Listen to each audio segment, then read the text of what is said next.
Yes, people, welcome back to the channel. Welcome back to another preview. They're coming thick and fast these days, people. The matches are coming in thick and fast. All the competitions are going to start piling up. Obviously, we're just off the back of 2 points dropped to Aston Villa. A tough game, not a great performance. But listen, new competition, new game, new opportunities. The Champions League is back, essentially. You can see the stars beside me and Joe there in between our predicted starting 11. Have a look at our predicted starting 11. Let us know what you think about that. Is there any changes you would like to see made? We've obviously gone with a couple of little changes, but it's the best we can make. Obviously, there's a lot of injuries. I think the most notable one we have in there is probably Manuel Akanji to make his debut. Why? We'll get into it. There's quite a few injuries in the defensive areas. But listen, everybody, if you would do me a massive favor when you're coming in, is to just smash the like button. It helps us massively. And of course, subscribe to the channel. As always, we massively appreciate your support. It's great to see so many of you already in giving your thoughts. Let's see what people are saying. Howard is sending in the Norway flags, obviously for Erling Haaland. Haaland, is he going to get his Champions League debut for City goal? I wouldn't see why not. I don't see why not with his current form. Verna says, let's go City 3-1 to City. Haaland, Alvarez and Kevin De Bruyne. I would love to see Alvarez, but I don't think he's going to start this one. And Dano says, my ringtone is the Champions League anthem. I change it. The curse is over. And then Bobby says, I can see Mahrez playing with Pep liking him in the Champions League. We'll get into all these things, people. We'll get into all these things and why we chose our predicted starting 11, who we think Pep might favour and who he might not favour. Because there are some players who are off form right now. That's the fact of the matter is there's quite a few players who aren't putting in the performances consistently that you would like them to. But listen, Joe, Champions League is back. We travel away to Sevilla, a team with, if we're being real and we're being fair, they have European pedigree, multiple time Europa League winners, and that's not an easy competition to win. Plenty of English teams have gone into the Europa League and failed to win it, even though they're probably the favourites by quite a long shot. So this team, they won't lie down to us. They'll want to make a statement. What are you saying, bro? I think that this is... I don't know whether this is the hardest game of the group. I think it is. I think out of all the 6 games we're going to play home and away, I think away to Sevilla is probably our toughest test that we've got right now. I think Dortmund are a little bit weaker. I know they're also a big name with regular Champions League experience, but I think they've lost a lot of players. It's still going to be difficult. I'm not writing them off completely, but I just think Sevilla... they're slightly more equipped. I know they lost their centre-half partnership, but they still have the rest of their attacking players. I know they like to try and get forward.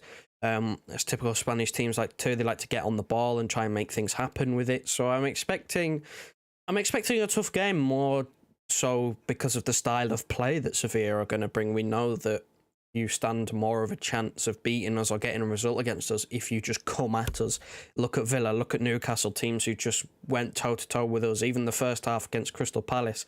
Teams who actually came with the intent to play football and actually try and match us in certain aspects of the game ended up getting results. And I think that because this natural way of Spanish football being to try and get on the ball and try and move forward with the ball and make things happen, a lot of technical ability required, that I think they'll give us a tough game because I think they will literally just come at us because it's natural to them. So I'm expecting, for us to be put under pressure at times, but I think that's going to help us going forward because we saw against Aston Villa a couple of times that if you play out of the press, then there are multiple holes in behind to exploit. And I think with the attacking players that we have, especially given the form of Erling Haaland, having 10 goals in 6 games, is going to leave a little bit of space. So I think he could thrive in this sort of game where you'd expect maybe a higher line and more holes in the defence. I think Pep, who has just kind of finished his press conference in the last half an hour, is kind of making a similar point to you. I have a quote here from him. He says about Sevilla, obviously, they won't be concerned with just defending. We had to be prepared. They'll be aggressive. This competition is played with a lot more enthusiasm, more so in a stadium like this. We have to be prepared. We have to crank up the pace. And I think that's almost a subtle message saying I was not happy. Pep was not happy with the pace in which we played against Aston Villa on the weekend. And I always say, I don't like to criticize the team very often, but if we are being honest and we're being objective, it was all far too slow and lethargic against Aston Villa on the weekend, and that's why we couldn't break them down. We were doing things far too slowly. We were transitioning from defence to attack far too slowly, and we basically weren't playing at the pace required to win these big these big profile games and against teams like Sevilla, who in their own stadium, in front of their own fans, who will be absolutely raucous, you best believe. With the Premier League champions coming to town, Sevilla's fans will be absolutely hopping. They will want to make a statement. They are not fulfilling this fixture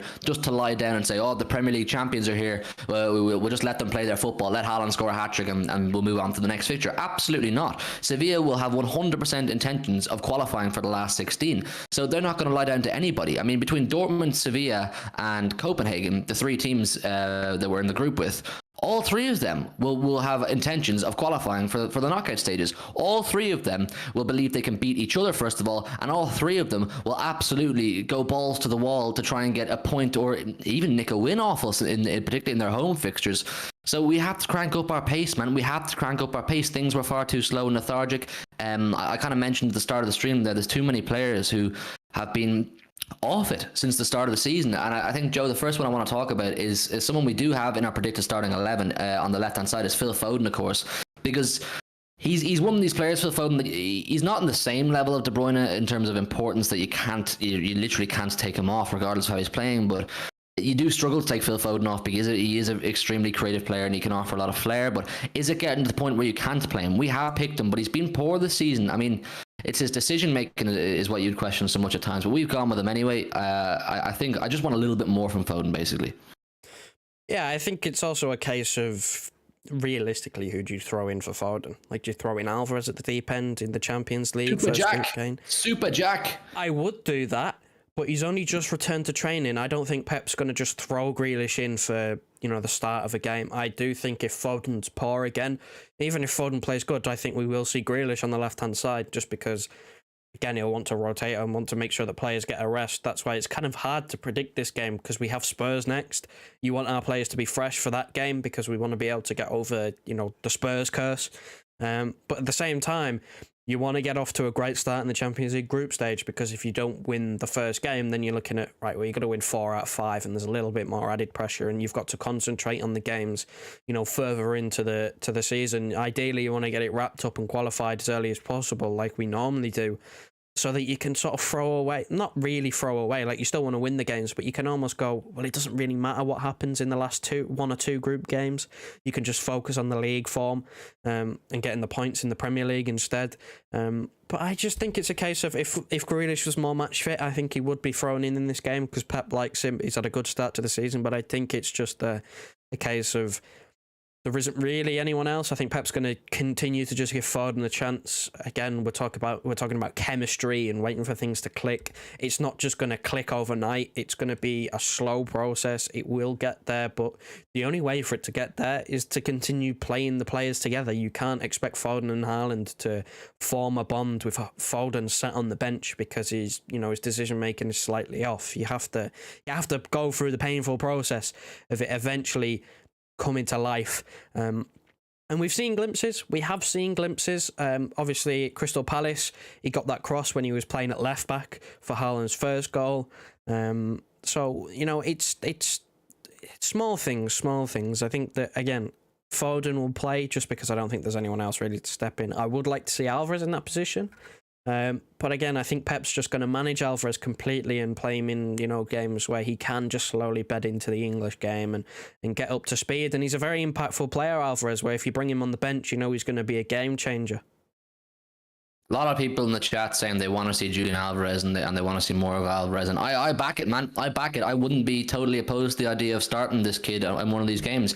I wouldn't be totally opposed to the idea of starting Julian Alvarez against Tottenham on Saturday. He's a player who's never played against Tottenham, and he's a player that Tottenham have never played against, but We'll get into Tottenham closer to the time. Darren Morley says, lads, we broke the Palace curse and now we break the Spurs curse on Saturday. Well, we're going to have a proper good preview for that Spurs game on Friday night, people. We're going to have a proper good chat, get into the depths and the good conversations about that fixture, because it is our biggest test so far this season against a team that have caused us a lot of trouble over the years.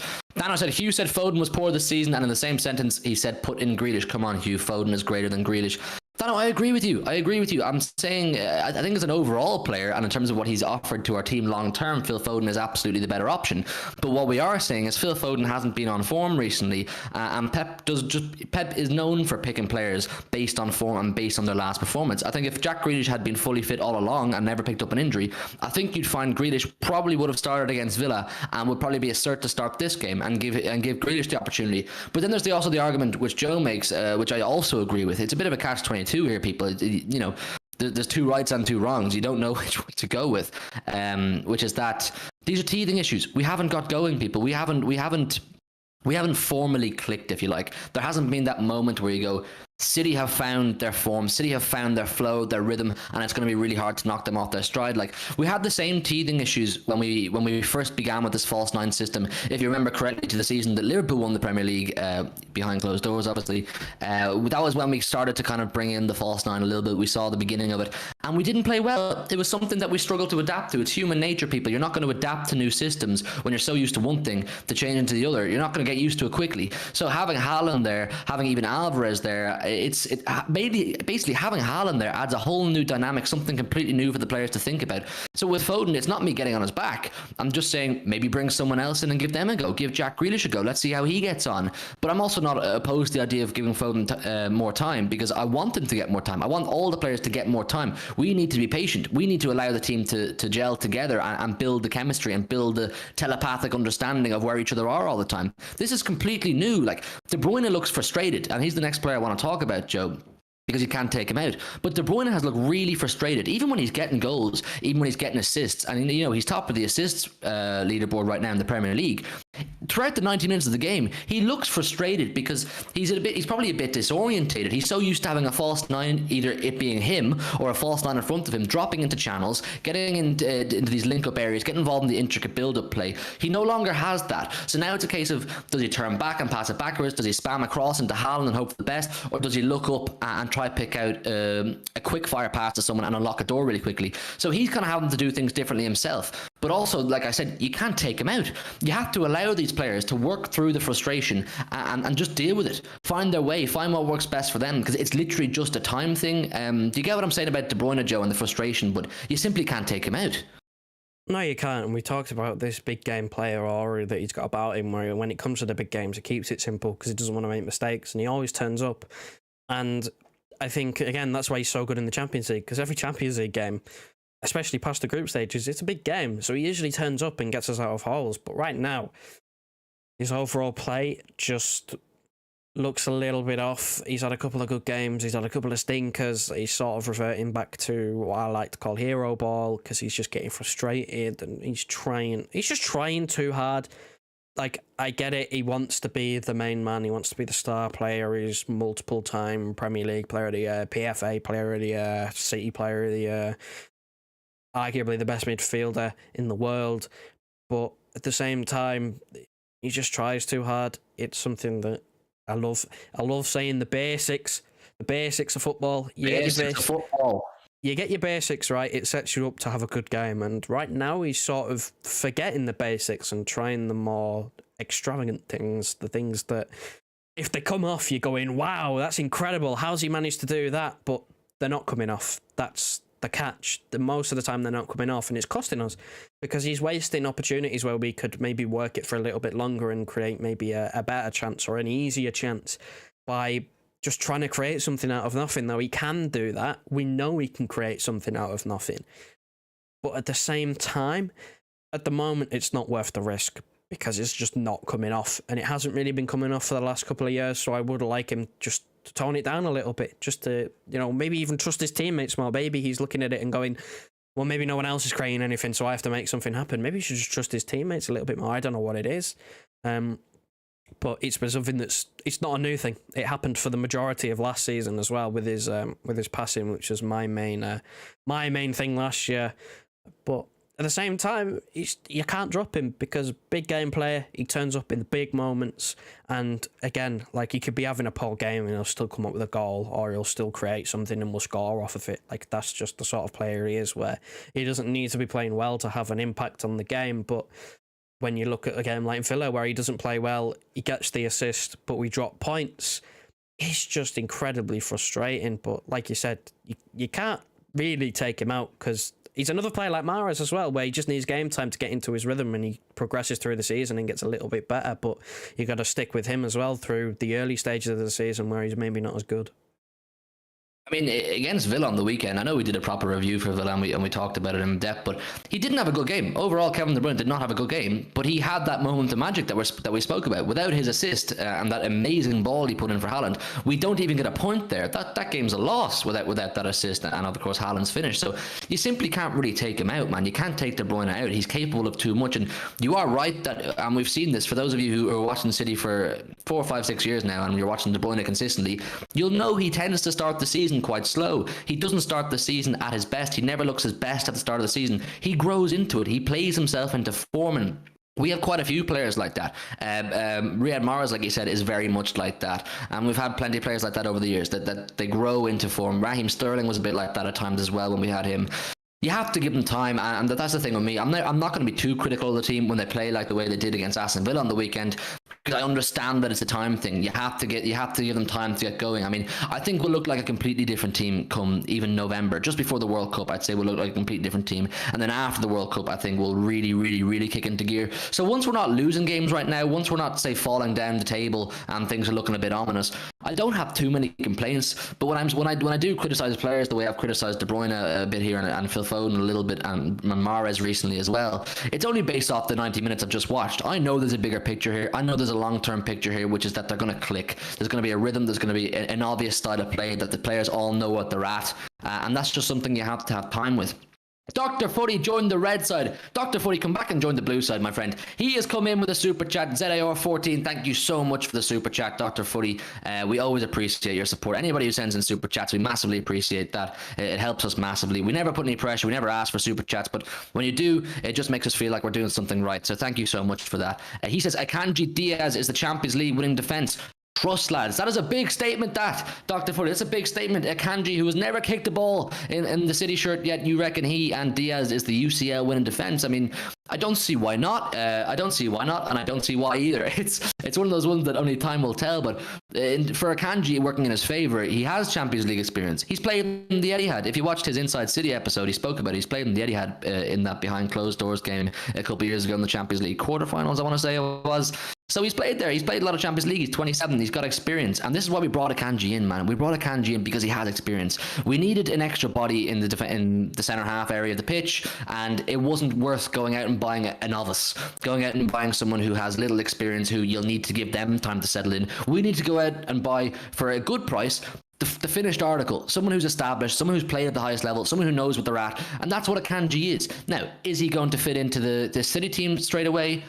Maybe. If he doesn't, will I be pissed off? Absolutely not. It's the exact same way I'm talking about Erling Haaland and Alvarez and Phillips when his time comes, and Grealish, like I have been for the last year. You don't fit into City's team rapid. I can think of 2, maybe 3 players off the top of my head during the Pep era who have fit into this team rapid, like straight off the bat. The first one is Ederson. He was an instant hit. The second one is Ruben Diaz. He was an instant hit. And the third one is who was it? I think it was İlkay Gundogan. He was a pretty big hit straight away. I think he had a few injury issues though. But the overall point is you don't fit into our team very quick. There's a lot of adaptation, a lot of getting used to our style of play and understanding the way Pep wants to play football. Because if you watch it, you know it's an extremely unique and demanding, in terms of your mental capacity and your intellectual football ability.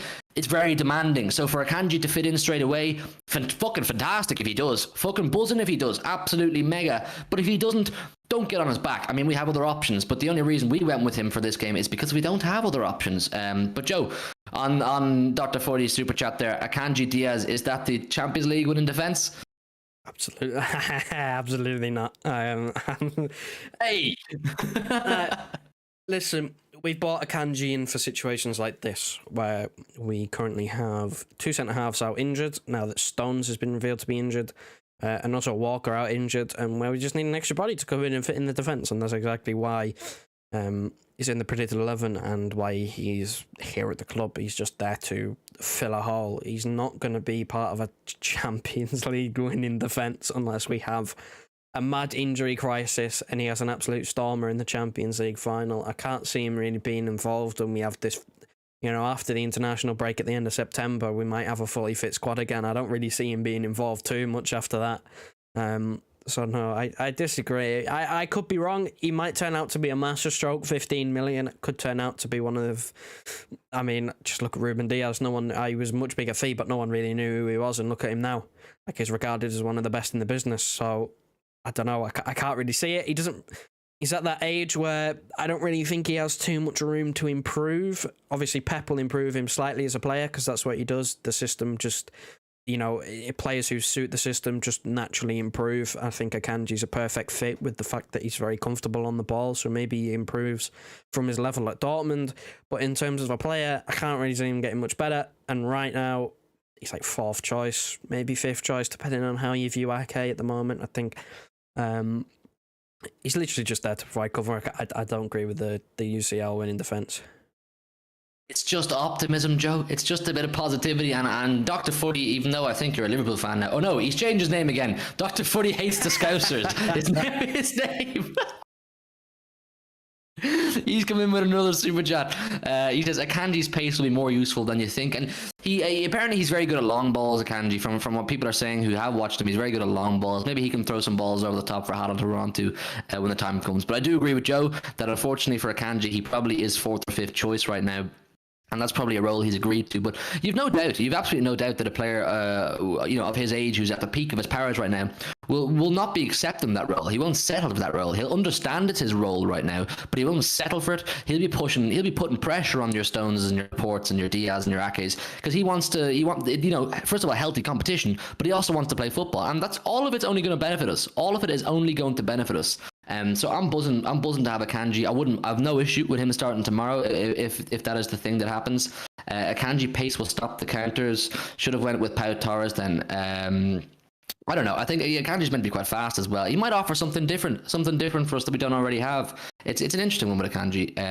What are people saying? One thing about City is they learn to adapt very quick. I don't think we learn and adapt very quick, Alec. I think our players take time to adapt to the style of play that Pep Guardiola likes to play.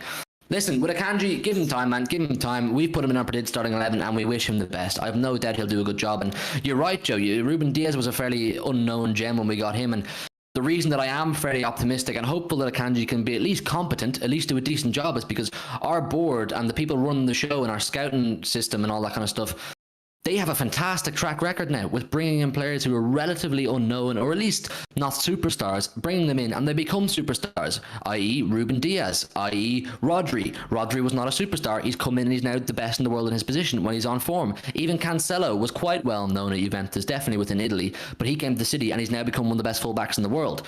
Bernardo with Monaco and these kind of things. These guys weren't global superstars, but our scouts found them, our board found them, brought them in because they believed they were useful for our team and Pep could work with them and make them into what they are now. The majority of players you see in our team right now, on the starting 11 you see on screen right now, bar Haaland, I'm just looking at here, bar Haaland, none of them were global superstars with massive profiles or world-renowned before they arrived to City. A lot of them were probably known and were known for being good players, but they came to City, learnt their trade, learnt to adapt, learnt Pep's system, and gelled together over time. What Pep has built at our club and within this team, it's something that takes years and years and years. You saw with the first year with Pep Guardiola when we finished 4th, I believe it was, wasn't it? That the team didn't have anywhere near the same cohesion that it has right now. Like, this is something that is a process, and that's why it's sustaining. It's long term. It sustains itself. Because it's a process. It's none of this instant gratification, instant success that clubs like Man United have repeatedly gone for in recent years. 100 million on this player, 80 million on this player, 90 million on this player. Big names, Anthony, Ronaldo, Varane, Sancho. These kind of players thinking it's just going to click straight away and bang your Premier League champions. It doesn't work like that. And you even have to give your flowers to Jurgen Klopp. He's done it at Liverpool. He's over the 6-7 years he's there now. He's built a project. He started the project and he reaped the rewards from the project. And now, granted, he has to refresh his project a little bit, but we are doing that. So the thing that's the thing. My overall point is you have to be confident in the people pulling the strings and running the infrastructure of our club right now, because the track record is almost flawless. I can't think of. Can you think of any players that have come in who were a complete flop? And I don't want to include academy players, so don't say like Eric Garcia or someone like that. But anybody that we've bought where you go, geez, they were a complete and utter flop. Nolito. Under Pep. Yeah, Nolito. Nolito was I don't bought care. as I one don't of care. Pep's first ever signings. I saw him score live in the flesh once. It was probably like his only goal he ever scored for us. Claudio Bravo, and That's Guardiola another says. one, actually. And you could argue Stefan maybe as well. I mean, he's been put out on loans in the Championship and he's in a howler in the last couple of years. But I don't really think the French left back that we're not really allowed to speak about in depth, in detail, is kind of a flop as well. There's a couple. Listen. We can say his name, right? On a footballing term, Benjamin Mendy was brought in as a highly rated left back from Monaco. He came in and brought all his injury issues with him, and that's basically what fucked his whole career. But you know yourself, when he was at Monaco, he was really, really highly rated. Yeah, there's not been many. We've signed more. We've signed more players that have worked out. There's like a handful. There's like a couple that haven't really worked out under Pep. They didn't really.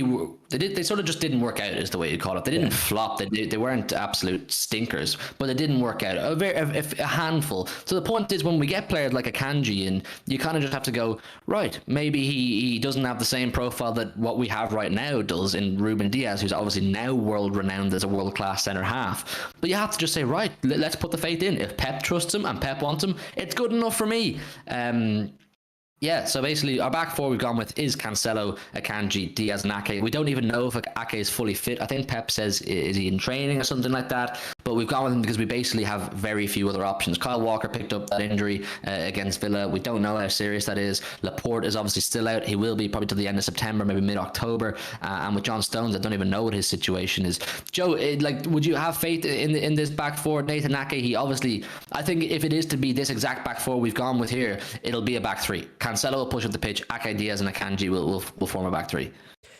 I think that's sort of the thing I was going for when I made this 11. I'm thinking of the way he sets up the defense, the personnel Pep goes with in the defense is really telling us to how he views the system going forward. Ake came on against Aston Villa to replace Walker when he came off, so he's fine. He's good to go. I think he will play Ake at left back and it will become a 3. I think this could be the start of us genuinely reverting to this 3 at the back system that we used for all those years. And I think Akanji will also be a big part of that, because again, you look at Ake and Akanji, they're two very quick centre backs. So when they're playing on the left and the right hand side of the fence respectively, then they can cover the wing. If we're caught on the counter and Cancelo's high up the pitch, they have the pace to be able to cover the wingers. And I think that's sort of why I'm not a fan of Diaz playing on the left-hand side of a 3, why I prefer a left foot or maybe someone who's a bit quicker than Diaz, because he just looks out of place. He looks so much more comfortable in the middle of the pitch, where he's usually dealing with a centre-forward, because his strengths rely on his physicality and his just defensive awareness.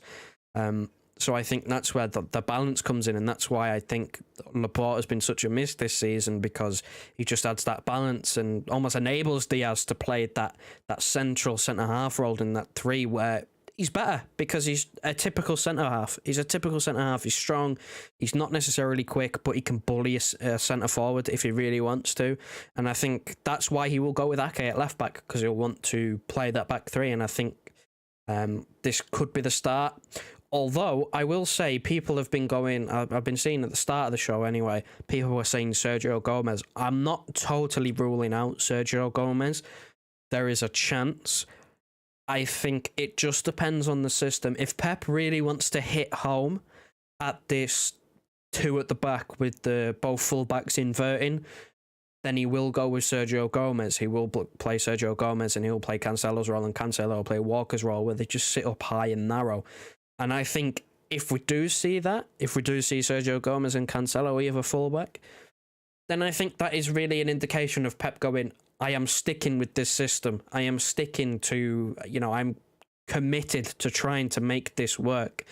But I don't see that happening. I see Ake playing at left back. I think he can trust Ake more, because he knows what Ake is about. He's been here for a couple of years. He's played at left back quite a lot of times, and I think overall his experience as well. Ake, he has played, at this level before. He's played in the Champions League before. Obviously very limited, but he has done. And I just think that, it's maybe not. Maybe it's not my personal choice. Maybe it's not the people in the chat's personal choice. Maybe they would like to see Gomez. I'd quite like to see Gomez because I do want to see, what he can actually do. He hasn't really been given a chance. I think he's almost in a similar boat to Alvarez, where he's just kind of bedding him in and getting him used to the English game. But yeah, I just think this is a prediction. We try and get it as right as we possibly can. And if I know Pep, which, I mean, I'm trying to get in his head here, which is incredibly hard to do because even he doesn't know what he's doing half the time. Like, it seems like he pulls names out of a hat. But I think it will be Ake, and I think he will go with this 3. And I think that, maybe we'll start to see a bit of an improvement in defence because that's sort of the area where we talk about the attack not clicking, but we're still scoring goals. The defence is pretty much the same personnel, but it's leaking more goals than it ever was, really. So I think that, this could be the start of maybe a shore up in defence. I think you're right on the basis that we want to get this group, hopefully, without too much arrogance here, get wrapped up and get our spot in the last 16 secured as soon as possible. And he's a trusty player, Nathan Ake. If you remember back to his performances in the Champions League last season, Nathan Ake was always solid. He was always 7.5 out of 10 every single time. He was solid. That's where he kind of established himself as a player that we can kind of go, right, yeah, we actually can call upon this guy. Whereas the season before, he was someone you kind of went, oh, I don't know if you want to take that risk with Nathan Ake. So I'm more than happy to see him play left back and see it turn into kind of a back 3 and let Cancelo do his thing. Let Cancelo bomb up the pitch and do his thing in the attacking areas of the pitch. But I think you'd find if this was maybe the 5th or 6th game of the group stages and we had already qualified for the last 16, I think you probably or definitely you would see Sergio Gomez just to give him time. But from where Pep's standing right now, it's just a case of field the best 11 you can right now, pick up the 3 points, hopefully get no injuries before the Spurs game, and keep doing that until you have qualification. I mean, with Pep, this is probably a nuisance, this group stage. I think he's just hungry to get into the knockout stages because he really wants this title. We've spoken about this in depth already. You best believe people, Pep is absolutely ravenous to get this Champions League trophy. So he'll do his best for these first 4 or 5 games of this group stage, and he'll want to get ourselves secured for the next stage of the competition. I know that's a lot much easier said than done. It's not often it goes as plain sailing as you win your first 4 and all of a sudden you're through. I'm sure there will be plenty of bumps along the road. Places like Dortmund, I'm going to Dortmund away because I'm expecting it to be a class game. I want to experience the yellow wall. I want to see their stadium, so I booked that because I'm excited for that. That'll be a fucking class game. Sevilla tomorrow will be a class game. Great trip for the away fans. Sevilla will put up a good test, and for us, like I said, Pep will just put out his best 11, I believe, and the 11 we've gone with on screen right now is the best 11 I believe we have available. We're going to speak for another maybe 5 minutes, people, because as some of you will know, I have to get onto the big 6, which starts at about 9 o'clock. So we'll speak for another 5 minutes. I want to speak a bit about Bernardo for a sec, Joe. Then we'll do our score predictions, and then we'll call it a day, and I'll move over to the big 6. So get in your thoughts on everything we've said, and get in your score predictions, people. I'm going to read out some of your score predictions, see what people are thinking.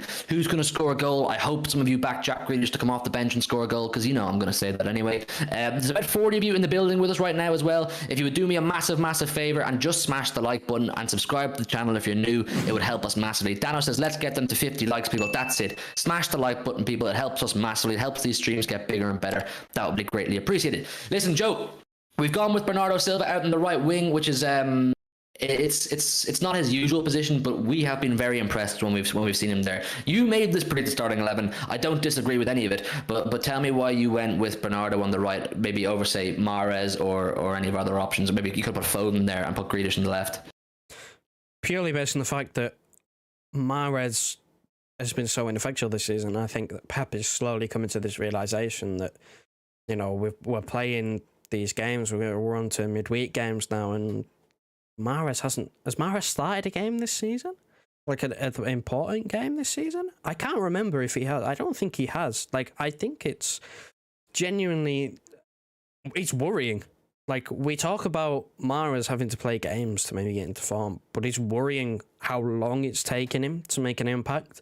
He played well against Forest when he came on there, but we were cruising. There was no risk, really. You just had to kind of come on the pitch and just kind of see it out and maybe try and hold the ball, make something happen, There was no risk. If he gave the ball away, so what? We're like 4-0 up. It didn't really matter to him. But it's just nothing down the right-hand side. It seems to be when Mahrez plays on the right-hand side, our entire right-hand side just completely freezes up. I think that's when you almost see a more panicky De Bruyne, a more hero ball De Bruyne, because he looks at Mahrez. Mahrez isn't really creating anything. He looks at what would normally be Kyle Walker playing central midfield and going, well, he's not doing anything because he's playing out of position. And De Bruyne's like, well, I have to make something happen on this right-hand side. So I think it doesn't work at the moment. I know he's a big game player and he loves the Champions League, Mahrez, but like, he's not doing anything. Quite simply, he hasn't done anything this season. He scored a penalty at the Spotify Camp Nou in, the famous charity match where Alvarez scored a screamer. And then he got robbed of an assist against Nottingham Forest. I will have him that. But when I think we had 10 minutes left, roughly 10 minutes when he came on against Villa, I think Villa equalised not long after he came on. We had 10 minutes. I didn't see him do anything. I don't really know if he touched the ball that much. Like, I don't know what's going on. Yeah, I think having Bernardo on the right will actually make Foden better as well, because they both offer different things. I think Bernardo is our best right winger, and he's also, other than De Bruyne, our best midfielder. That's how good Bernardo Silva is. Listen, I'm reading through some of your messages here. Darsh says, also, Hugh, if the Big Six or James Redmond try to take the piss out of the Villa result, tell them how much goals does Nunes have? Does Haaland have more goals than Chelsea United? Can someone confirm, has Haaland scored more goals in the Premier League this season than Chelsea have collectively and United have collectively? I don't think he has, but if he has, I will raise that point tonight. I don't know. I don't know. Is James Redmond? What? I'm pretty sure they do. They have more goals. He has more goals than United, Chelsea, Fulham, Newcastle, Southampton, but most of the Premier League teams. But United and Chelsea, yes. I will raise that point then. I will make sure they know that Haaland has scored more goals than United and Chelsea. But I don't know, is James Redmond going to come on tonight? I know he wanted to come on to give me smoke if it turned out to be a 1-1. And it turned out to be a 1-1. So I have a feeling he might make an appearance. That's not me giving you any official information. I genuinely have no idea. But I have a feeling he'll make an appearance to give me smoke. But I won't back down, people. If you know me, I will not back down. There'll be no balaclavas on my head tonight. I will sit there with my chest out and I will give it back. Don't you worry. Mr. Redmond will not be getting one over me as easily as he maybe thinks. 2-1 City, Grealish goal will happen against Spurs. That will probably be the most weird thing for Tobe, since he's destroying him. Grealish will start to be more integral in how we slow down transitions. If Grealish scores against Spurs, I've said this, I will go ham on Mr. Tappin Tobes. I'm going to ask Toby maybe tonight or tomorrow off camera, can he come on to our channel here and do a preview maybe on Friday night? I don't know. It depends how busy he is. If he's up for it and if you guys want to see it, I'll get Toby on for a Spurs preview. I think that'll be pretty fun, because he's got lots of opinions, and I think it'll be great to have some of you Blues letting him know what's what. And I want to see all of you supporting Jack Grealish if Toby does come on. That would be great. Then I said, Hugh, why don't you try the Grealish haircut? It would suit you. I don't think you want to see me sitting here with a fucking hairband on, people. Hugh, if Grealish wins the Champions League, then you need to get his haircut. If Grealish wins the Champions League, I'll get a hair transplant, then I'll get a haircut, or then I'll get the Grealish hair. I don't think I had the hairline for Grealish hair at the minute, people, unfortunately. Okay, we're going to do score predictions really quickly. Dennis says 2-2, Jesus Navas brace. What else people say in terms of predictions? Let's go a little bit. Kerwin says 4-0 City. John says 4-0 Sevilla. 2-2. 4-1 City, says Football Ferreira. Dano says 4-0 City. Joe, your score prediction, my friend. I'm going to go 3-1. I think that, I think there will be a little bit of a bedding issue with Akanji at the back. I think that because he's never played in it, this is literally is going to be his debut. So I think there could be maybe small confusion because they've never played with each other. So we might could see it again. Again, like I said, Sevilla will probably just go for it. So 3-1. And I think that they're just lack of defenders. They lost Conde and Diego Carlos, which was their starting centre-half partnership. So I think that will just hurt them. 3-1. And I'm going to say, well, would you look at that Haaland goal? Oh my days. Would you believe it? Boring, Joe. Come on. Give us an Akanji goal. No. Akanji bullet header from the penalty spot. Maybe. Right. Darsh says 2-1. Harry says 2-0 City. Bluey says 3-2 City. Everyone's back in a City win, basically, bar Dr. Footy, who says 8-1 Sevilla, and John Coster, who says 4-0 to Sevilla. I am going to go with 2-1 to City, and it's going to be a tight affair on the basis that I still believe we're finding our way, we're growing into the season, but I still think we'll do enough to get the win. And who's going to score the winner? Who is going to score the winner? Some of you are asking, and I'm going to tell you exactly what's going to happen. We're going to score first in this game, right? Haaland's going to score early doors. He's going to score in the first half. Great goal. a good striker's finish, a good poacher's finish. Start off his Champions League campaign with City in his debut for City in the Champions League, I should say, in fantastic fashion. And we're all going, Haaland, bang! Jesus Navas, goal. We're all saying, oh, Fernando Screamer. We're all saying, oh, fuck, we're going to bottle this. City aren't going to do the job tonight. Then, in the 70th minute of the game, Pep looks to the bench and says, oi, Grealish, it's your time to shine, mate. Grealish gets up, does a 2-minute warm-up, puts on his jersey, comes onto the pitch, makes a run down the left wing, cuts in on his right foot and bends it into the far post. Jack Grealish is going to score the winner tomorrow night, people. Mark my...